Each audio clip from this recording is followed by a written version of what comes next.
છોટાઉદેપુરના માર્ગો પર મહિલા શક્તિનો ઉમંગ. પ્રથમવાર આયોજિત સાડી દોડને ભવ્ય પ્રતિસાદ. જિલ્લા પંચાયત પ્રમુખ મલકાબેન પટેલ અને મહાનુભાવોએ લીલી ઝંડી આપી દોડનું પ્રસ્થાન કરાવ્યું. 1 કિલોમીટરની દોડમાં સિનિયર સિટીઝનથી લઈને યુવતીઓ સાડી પહેરી ઉત્સાહભેર જોડાઈ. આગામી 8મી ફેબ્રુઆરીના રોજ યોજાનાર છોટાઉદેપુર મેરેથોનમાં જોડાવા કલેક્ટરનું આહવાન. છોટાઉદેપુર નગરમાં મહિલાઓના સ્વાસ્થ્ય સશક્તિકરણ અને સક્રિય જીવનશૈલીને પ્રોત્સાહન આપવાના ઉમદા હેતુ સાથે જિલ્લા વહીવટીતંત્ર દ્વારા પ્રથમવાર સાડી દોડનું આયોજન કરવામાં આવ્યું હતું. આ અનોખી દોડને જિલ્લા પંચાયત પ્રમુખ શ્રીમતી મલકાબેન પટેલના હસ્તે લીલી ઝંડી આપી પ્રસ્થાન કરાવવામાં આવ્યું હતું. પેટ્રોલ પંપ 4 રસ્તાથી શરૂ થઈ ઝંડા ચોક સુધી યોજાયેલી આ 1 કિલોમીટરની સાડી દોડમાં સમગ્ર જિલ્લાની મહિલાઓએ પરંપરાગત પરિધાન સાડીમાં સજ્જ થઈ ભાગ લીધો હતો. આ કાર્યક્રમનો મુખ્ય ઉદ્દેશ મહિલાઓને શારીરિક સ્વાસ્થ્ય પ્રત્યે જાગૃતિ કરવી, રોજિંદા જીવનમાં કસરતનું મહત્ત્વ સમજાવવું અને દરેક ક્ષેત્રમાં મહિલાઓ આત્મવિશ્વાસ સાથે આગળ વધે તે માટે પ્રેરણા પૂરી પાડવાનો હતો. આ દોડમાં માત્ર યુવતીઓ જ નહીં પરંતુ સિનિયર સિટીઝન મહિલાઓએ પણ ભારે ઉત્સાહ દર્શાવ્યો હતો.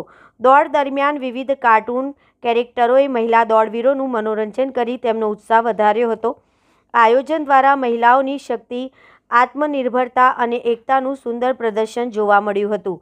આ પ્રસંગે સાંસદ જસુભાઈ રાઠવા, જિલ્લા પંચાયત પ્રમુખ શ્રી મલકાબેન પટેલ અને જિલ્લા કલેક્ટર શ્રી ગાર્ગી જૈન સહભાગી મહિલાઓની શુભેચ્છાઓ પાઠવી હતી. ઉપસ્થિત મહાનુભાવોએ આ તકે આગામી 8 ફેબ્રુઆરીના રોજ યોજાનારી છોટાઉદેપુર મેરેથોનમાં પણ મહત્તમ સંખ્યામાં જિલ્લાવાસીઓને જોડાવા માટે આહવાન કર્યું હતું.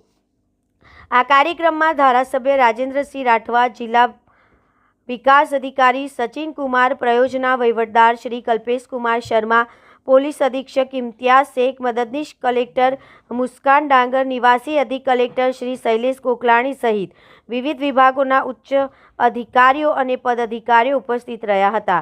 સમગ્ર કાર્યક્રમ સફળતાપૂર્વક સંપન્ન થયું હતું અને સમાજમાં આરોગ્ય જાગૃતિનો સશક્ત સંદેશો ફેલાયો હતો. શેખ મુઝફ્ફર નઝર, છોટાઉદેપુર.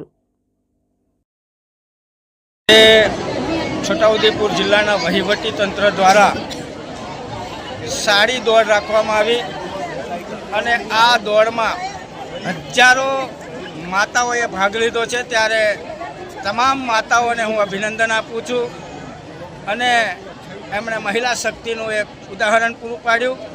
ત્યારે 8મી ફેબ્રુઆરીએ પણ એક મેરેથોન દોડ યોજાવા જઈ રહી છે. ત્યારે સૌ દોડવીરોને 8મી ફેબ્રુઆરીએ સવારે 6 વાગ્યે બોડેલી મુકામે આ દોડમાં ભાગ લેવા માટે ઉપસ્થિત રહેવા વિનંતી કરું છું. અને આજના દિવસે સાડી દોડમાં દોડનાર તમામ માતા, મહિલા, ભાઈઓ, બહેનોને હું ખૂબ ખૂબ શુભેચ્છા પાઠવું છું. રોજ છોટાઉદેપુર મુકામે વહીવટીતંત્ર દ્વારા આયોજિત સાડી રનની અંદર છોટાઉદેપુર તથા છોટાઉદેપુરની આજુબાજુની હજારો બહેનોએ આ સાડી રનની અંદર ભાગ લીધો છે. જ્યારે સાંસ્કૃતિક આપણું પરિવેશ છે સાડી, એ સાડીની અંદર આજે તમામ બહેનો જ્યારે છોટાઉદેપુરના રોડ ઉપર જ્યારે દોડી છે ત્યારે તમામ બહેનોને ખૂબ ખૂબ શુભેચ્છાઓ પાઠવું છું અને એમને અભિનંદન પાઠવું છું કે એમને સાડીની અંદર પણ આજે ખૂબ સરસ દોડ કરી છે. આવી જ રીતે 8 ફેબ્રુઆરી સવારે 6 વાગે બોડેલી મુકામે પણ આવી જ છોટાઉદેપુર દોડ થવાની છે. તો તમામ જાહેર જનતાને હું આમંત્રિત કરું છું, વિનંતી કરું છું કે આવી જ રીતે 8 ફેબ્રુઆરીએ પણ આપણે સૌ આ દોડની અંદર ભાગ લઈએ. નમસ્કાર. આજે છોટાઉદેપુર ખાતે સાડી રન એક સ્પેશિયલ વિમેન એમ્પાવરમેન્ટ માટે રનનું આયોજન કરવામાં આવ્યું છે. એમાં અરાઉન્ડ 1300 જેટલા મહિલાઓને પાર્ટિસિપેટ કર્યું છે, જે આખા છોટાઉદેપુર જિલ્લાની ઉત્સાહ અને એનર્જી જે મહિલાઓમાં છે આ બતાવે છે. અને જે મહિલાએ છે આ બહુ સારી રીતે દોડમાં પાર્ટિસિપેટ કરી હતી અને અમુક મહિલાઓ તો 4.5-5 મિનિટમાં 1 કિલોમીટરની દોડ પૂરી કરી છે. આ બતાવે છે કે આપણે ઓલિમ્પિક સુધી પહોંચી શકાય. હું બધાને અપીલ કરું છું કે 8 ફરવરી બોડેલી ખાતે એક મોટી દોડનું આયોજન કરવામાં આવ્યું છે, જેમાં 5 કિલોમીટર, 10 અને 21 કિલોમીટર 3 કેટેગરી છે. તો બધા લોકો એમાં પાર્ટિસિપેટ કરો અને આપણા જિલ્લાની જે ફર્સ્ટ ટ્રાઇબલ રન છે એને સક્સેસફુલ બનાવો. Thank you.